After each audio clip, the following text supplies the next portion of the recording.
नमस्कार।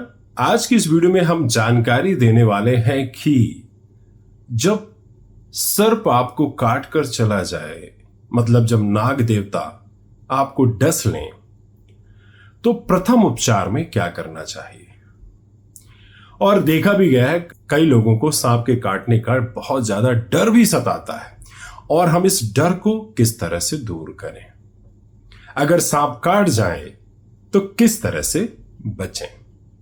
सबसे पहली बात यह समझें आप कि जब भरी गर्मी के बाद, बहुत तेज गर्मी के बाद बारिश होती है, जब पहली बारिश होती है, तो अंदर से एक उमस उठती है और उसी दौरान जो सर्प होते हैं अपने बिलों से बाहर आते हैं।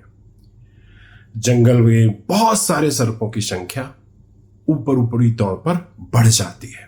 यह सर्प रोडों पे भी दिखाई देते हैं। कई दफा तो ऐसा देखा गया है लोगों के घरों में घुस जाते हैं। इसी दौरान सर्पों के काटने की बातें भी हमें सुनाई देती हैं। अधिकतर देखिएगा बरसात के समय पे ही, जब पहली बरसात गिरती है उसके आसपास ही आपको यह खबरें सब सुनाई और दिखाई पड़ती हैं। यहां पर यह बात आज मैं आपसे बिल्कुल कंफर्म रूप से कहना चाहता हूं कि जितने लोगों को सांप के काटने का डर सताता है वह फिजूल है। देखिए, डर होना लाजमी है, नहीं डर नहीं होगा तो आप उससे बचेंगे कैसे, है ना। लेकिन जो डर सताता है उस डरने से कुछ नहीं होगा, उसका उपचार करने से होगा। तो डर के तौर पे हम आपसे बात करें, जैसे सर्पों की बहुत सारी प्रजातियां हैं हमारे देश में या पूरे वर्ल्ड में, ठीक है। उनमें से कुछ ही ऐसे सांप हैं जो बहुत ही ज्यादा जहरीले हैं और जिनके काटने से लोगों की मृत्यु हो सकती है। कुछ 4-5 प्रकार के सांप हैं, ठीक है। और इन्हीं 4-5 प्रकार के सांपों को लेकर जो हमारे वैज्ञानिक हैं, जो हमारे डॉक्टर्स हैं, इन्हीं सब सांपों के जहर को लेकर एंटीडोट बनाते हैं, जो कि जब हमें कोई सर्प काटता है तो उसके इलाज के तौर पर वह हमारे शरीर में इंजेक्ट करते हैं और हमें सांप के जहर से मुक्त करते हैं, ठीक है। तो उन्हीं सांपों का जहर हमें उन्हीं के काटने के बाद बचाता है, ठीक है। लेकिन इसमें एक और बात जो बहुत गहरे रूप से छुपी हुई है कि ये जो 4 प्रकार के जो सांप हैं, इनमें से भी यह जरूरी नहीं है कि जब यह आपको डसते हैं या काटते हैं उस समय यह अपना जहर आपके अंदर इंजेक्ट करते हैं। कहने का मतलब यह है कि कुछ ही सांप ऐसे होते हैं जो काटकर विष आपके अंदर प्रवेश करवाते हैं। तो सिंपल सी बात है, मतलब समझ जाइए कि यहां पर बहुत ही ऐसे कम % है जिसमें सांप से जान जाने का खतरा है। अब हमें प्राथमिक उपचार के रूप में क्या करना है। मैंने यार कई लोगों को बहुत ही ज्यादा बेवकूफी करते हुए देखा है कि जिस किसी भी व्यक्ति को सांप काटा हुआ होता है तो वह जो दूसरा व्यक्ति होता है, जैसे फिल्मों में नहीं दिखाते कि अपना मुंह लगा दिया और विष को चूस लिया, यह बहुत ही गलत बात है। उसकी जान तो जा ही रही है, साथ में आपकी भी चली जाएगी। तो कृपया करके यह बेवकूफी बिल्कुल भी ना करें।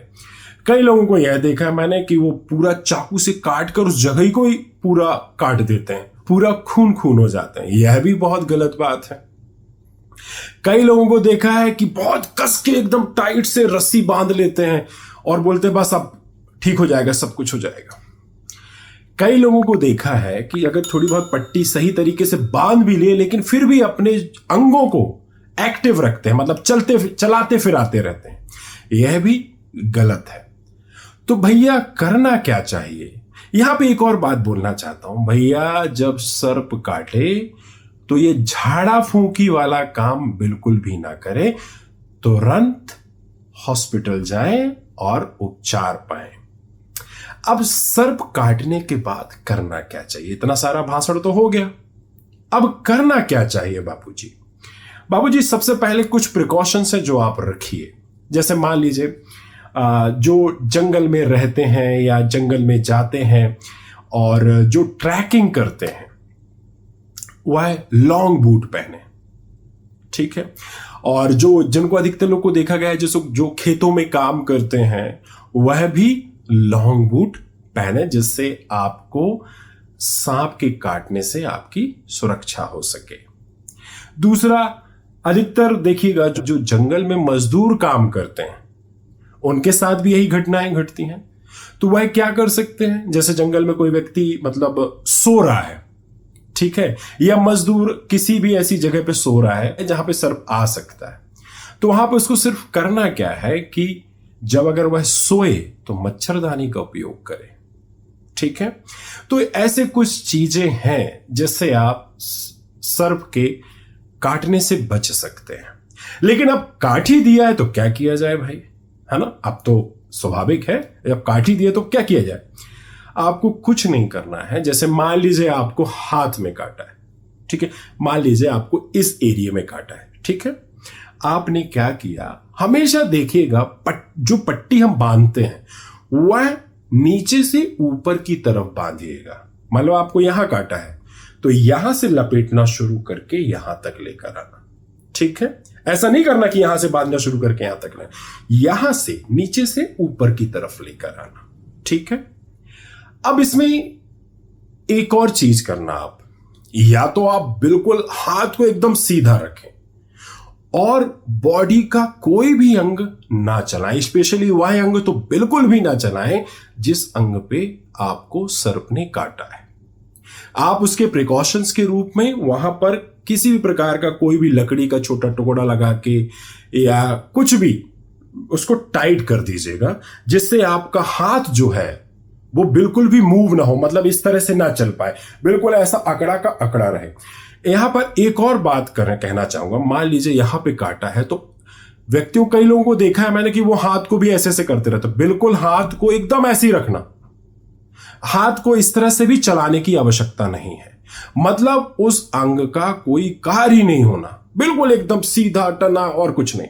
और जितना हो सके बिल्कुल भी पैदल ना चलना, हम जहां पे मौका मिले वहीं पर बैठ जाना शांति से या लेट जाना। बढ़िया हॉस्पिटल के लिए आप तैयारी करना, एम्बुलेंस बुलाना और हॉस्पिटल जाना। अब जैसे मान लो कई जगह पे एम्बुलेंस की सुविधा नहीं है तो कोई आपका साथी संगति है जो आपको ले जाए और तुरंत हॉस्पिटल पहुंचाए और आपका इलाज हो पाए।